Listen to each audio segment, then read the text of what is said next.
E família? É um projeto de Deus? Vamos para EBD?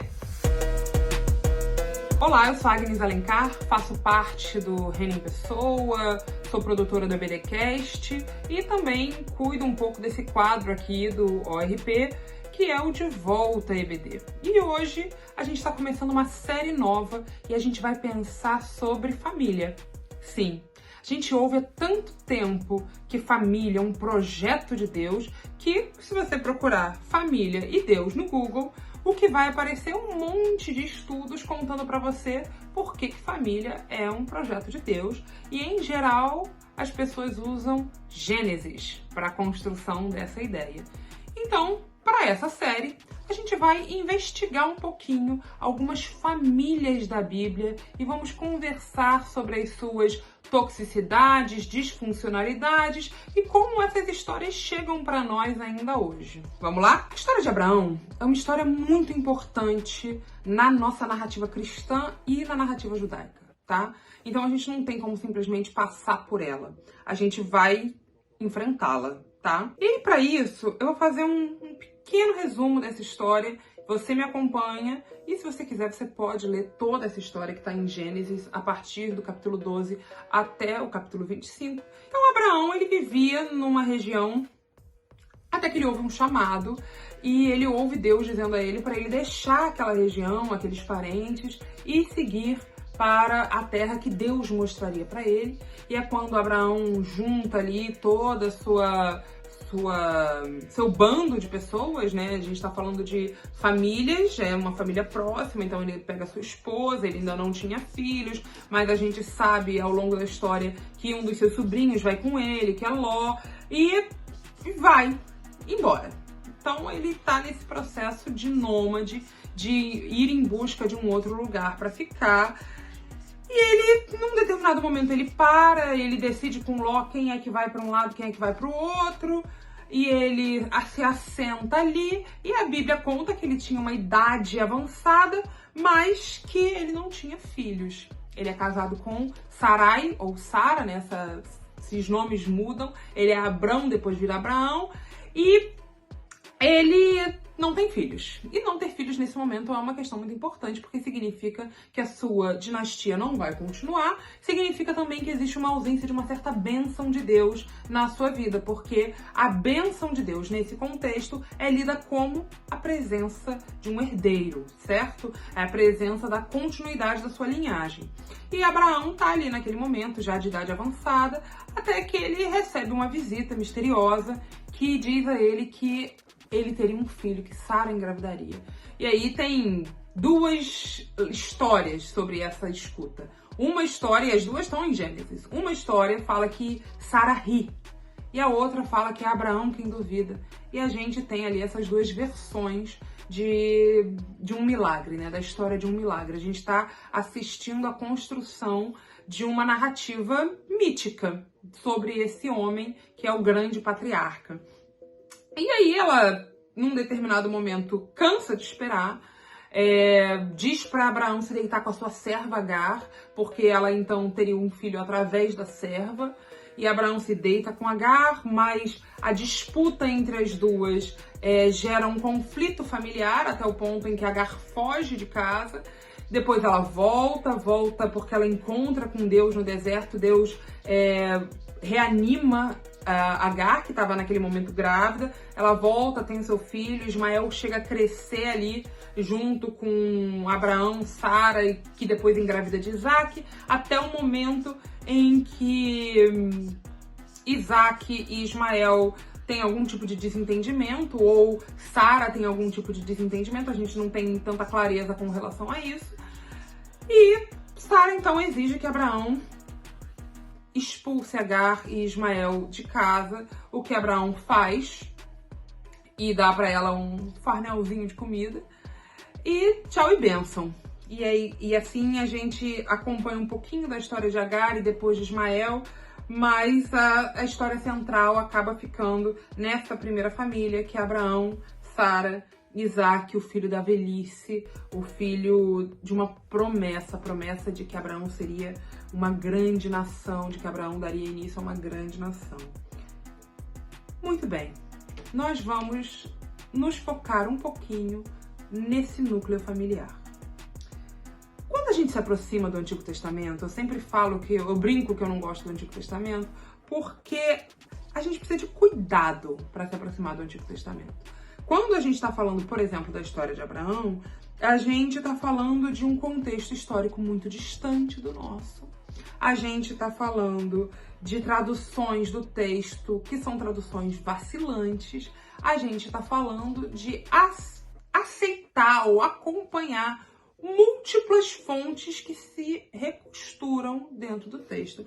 É o que o Walter Voges explica nesse livro, quando ele fala que a formação do nosso conhecido Pentateuco, a lei de Moisés, ele foi escrito por Moisés, né? Isso é um consenso pela maior parte dos pesquisadores da área de história e história crítica do texto bíblico. E existem algumas teorias sobre as fontes do Antigo Testamento. Então, ou fontes documentais ou tradições de escrita. Então a gente tem 3 fortes tradições que aparecem no Pentateuco e uma que está muito presente em Deuteronômio e em outros livros, que é uma tradição deuteronomista, pós-exílica, que dá uma recosturada nessas histórias primordiais. E nós temos a tradição sacerdotal, a tradição javista e a tradição eloísta, que estão todas presentes na história de Abraão e dessa dinastia. Então, está presente nessa história, nessas perícopes que a gente está falando aqui, nesses trechinhos de texto, mas está presente em toda a história da dinastia de Abraão. Então, a gente está sempre lendo mais de uma tradição. E é por isso que, às vezes, uma passagem aparece 2 vezes. Tem 2 vezes a história, por exemplo, de quando o filho é prometido a Abraão. E aí, em uma, é Sara que duvida, e na outra é Abraão que fala, mas como é que eu vou ter filho? Porque eu já sou velho. Pode ter acontecido 2 vezes? Pode. Mas a gente está falando de 2 tradições diferentes. Então, é muito provável que a gente esteja falando de 2 formas de contar essa história que são completamente similares, mas que no processo de reconstrução, de recosturar isso e transformar em texto escrito, as 2 foram mantidas. E não, isso não é um problema aqui. Eu sempre repito isso porque essa ideia de que uma história é mais verdadeira do que a outra, isso é um problema do nosso tempo, tá? Quando a gente está falando do texto bíblico, a gente está falando de um outro tempo, um outro momento em que a autoria não é uma questão, e a verdade como nós conhecemos, ela não é uma questão. E eu vou explicar. O título desse livro que eu falei que ia usar como grande guia para nós é Abraão e sua lenda. E aí talvez você esteja dizendo, Agnes, você está dizendo que Abraão não existiu? Não, não estou aqui para dizer isso. Abraão pode ter existido, mas pode não ter existido também. E nós temos algumas histórias no texto bíblico que elas funcionam quase como uma mitologia. Qual era o papel da mitologia na Grécia Antiga?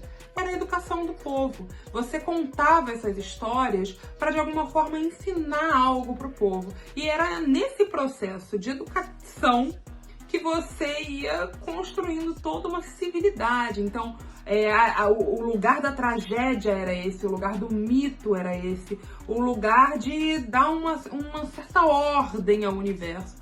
Quando a gente está falando de Gênesis, a gente está falando muitas vezes de textos que eles têm essa característica de uma epopeia, de uma mitologia que está contando uma história pra gente. Um dos textos mais emblemáticos disso é certamente a história de Abraão sacrificar o seu filho. Existem vários especialistas que contam pra gente um pouco de como essa história ela acaba tendo uma função educativa de acabar ou de cessar com um culto a Javé mesmo, que sacrificava crianças. E é por isso que Abraão não acha estranho ouvir esse chamado de Javé. É por isso que Abraão ouve e vai e faz. Vai embora. Porque aquilo fazia parte do seu costume. E aí essa se torna uma história de rompimento com essa tradição de sacrifício de crianças. E é uma história que acaba sendo construída posteriormente. Por que eu tô dizendo tudo isso para vocês? Porque se aproximar do Antigo Testamento é se aproximar de um outro mundo, um outro universo. A gente está lidando com uma uma outra possibilidade aqui. E aí, falar sobre família usando o Antigo Testamento é extremamente delicado. E por que eu tô fazendo isso? Porque, bem, qualquer estudo que vocês forem ver aí vai usar Adão e Eva para falar que família é projeto de Deus. E aí, a gente tem um problema. Primeiro porque quando a gente fala de família e olha para o Antigo Testamento, a gente não está falando do que a gente hoje chama de família. A nossa noção de família, ela é uma noção burguesa, século 17 ou 18. Precisaria pesquisar, mas vou deixar aqui o livro do Philippe Arriès sobre a infância e a criança, que conta um pouquinho dessa história pra gente. Quando a gente está olhando para a história de Abraão, quando a gente está olhando para a história de Sara e de Isaac, a gente está olhando para um núcleo familiar que opera em uma outra chave. E porque opera em uma outra chave, a gente vê essa aberração do que acontece com Agar. Porque primeiro Agar é uma serva de Sara, ela se vê obrigada a se deitar com Abraão, ela se deita com Abraão, ela engravida de Abraão, se ela não tem agência, ela não tem vontade, mas acontece algo fabuloso com Agar, porque ela é uma das primeiras figuras a encontrar-se com Deus, a ponto de ter uma experiência e chamar Deus por um nome, que é uma característica de todo mundo que tem um encontro com Deus. E Abraão, de alguma forma, ama Isaac e ama Ismael, talvez, mas não o suficiente para impedir que ele seja expulso da sua casa e não receba mais nenhum tipo de proteção do seu patriarca, que no caso era Abraão. Então a gente está pensando em família, a gente está olhando para um núcleo familiar, mas a gente também está olhando para um núcleo familiar extremamente disfuncional. A gente está olhando para um homem que, em todas as oportunidades que teve, mentiu sobre a identidade da sua esposa, porque ele tinha medo que matassem ele para casar com ela, porque ela era muito mais bonita do que ele. E em todas as vezes que ele teve que contar, ele dizia que ela era irmã dele. A gente está falando de um homem que, com a mesma facilidade que ele se deita com Agar para ela dar um filho, ele descarta esse filho assim, e aí a gente vê hoje as pessoas falando, não sei o que lá, do aborto e tal, mas peraí, quando a gente olha para Abraão, o que ele tá fazendo com esse filho? Se não descartando completamente. E se você ler o texto bíblico, ele dá um farnelzinho de viagem. Ele não oferece uma caravana para ir com ela até um lugar seguro. Não. É tchau e bênção, ela vai sozinha. Então a gente tá olhando para uma família, quando a gente coloca a lente de aumento, a gente está falando de uma família extremamente disfuncional em vários sentidos, nos nossos sentidos. Mas a gente está olhando para essa família com os nossos olhos mesmo e tá tudo bem. Quando a gente começa a se perguntar da onde vem essa ideia de que família é esse grande projeto de Deus e que nos leva a essa reflexão sobre as famílias da Bíblia, eu conto para vocês que essa é uma história extremamente puritana e muito norte-americana, e é uma construção dali do século XVI, XVII, tá? É uma coisa que veio muito depois desse período. Então, até o processo de olhar para trás, para a Bíblia, para tentar entender família a partir do nosso contexto de família, a partir do que eu e você chamamos de família, não faz muito sentido. Mas nós vamos fazer isso ao longo dessa série. Por quê? Porque é o que as pessoas estão fazendo, né? A gente vai fazer isso para a gente conseguir construir outras possibilidades de leitura dessas histórias. Quando a gente olha para a história de Abraão, quando a gente olha para a história de Sara, a gente olha para uma história sobre o que não fazer, o que não permitir. Quais são as características que eu não gostaria de carregar para o meu núcleo familiar? O desamor, o não cuidado com o próximo, o descarte de um filho. Quem são os filhos descartáveis do nosso tempo? Quem é o filho que é colocado para fora de casa quando sai do armário, quando perde o emprego? Quem é esse filho? Quem são os Ismaéis do nosso tempo? Ler a história de Abraão, ler a história de Agar, é nos perguntar também: quem são os Ismaéis? Quem são os Isaques do nosso tempo? Quem são aqueles que têm todo apoio e a bênção do pai e aqueles que são descartados rechaçados pelo pai, que não carregam o nome do pai na certidão de nascimento? Fazer essa pergunta num Brasil onde a gente tem um número de mães solo gigantesco faz todo sentido. Então, quando a gente olha para esse texto desse grande patriarca, tem algumas perguntas muito importantes para a gente fazer. Quem são esses filhos que têm sido rechaçados, solapados e silenciados e expulsos de casa? Quem são esses Ismaéis que Abraões, será que eu falei o plural certo? Não tem acolhido? Quem são essas Agares que as Saras rechaçam e jogam para fora? E como esse desamor vai acompanhar a dinastia de Abraão até dizer chega? Mas isso eu deixo para o próximo episódio. Tchau!